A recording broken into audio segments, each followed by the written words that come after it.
Työpaikassa mulle on varmaan tärkeintä se, että se työ on mielekästä. Tärkeintä työpaikassa on, että pystyy itse vaikuttamaan työnsä sisältöön mahdollisimman paljon.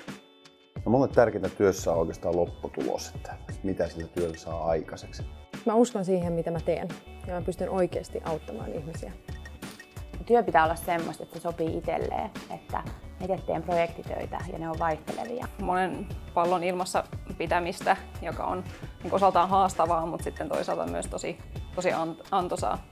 Omat onnistumiset, tavoitteisiin pääsemään, mutta myöskin ehkä ensisijaisesti ne, että tiimit ja läheiset kollegat pääsee omiin tavoitteisiin. Pääsen haastaa itseäni ja sekä siinä on sitten tiimi, joka tukee mua ja pystyy myös antaa sitä tukea heille.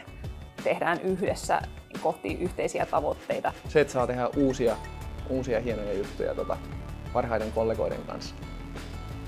No, tärkeintä on tietenkin hyvät työkaverit.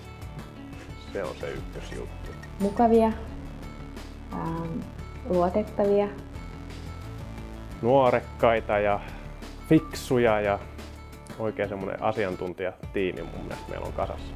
Innostavia ja positiivisia ja tavoitteellisia. Hienoja ihmisiä, hyviä persoonia. Jokainen on kuitenkin yksilö ja tärkeää totta kai se, että nimenomaan ne yksilöt muodostaa sitten kokonaisen tiimin. Vaikka kaikki on erilaisia, niin me ajatellaan tietysti tärkeistä asioista samalla tavalla ja se tekee niin kuin kaikesta helppoa. Kemiat kohtaa todella hyvin ja meillä on todella hilpeätä tehdä töitä. Hauska, rento meininki meidän koko tiimissä, että tänäänkin mennään itse asiassa tiimillä just yhdessä vähän kokkaamaan yhden tiimiläisen luokse. Ne on hienoja ihmisiä ja oikeasti ne tekee asian sydämellä ja järjellä. Se on hieno kombinaatio.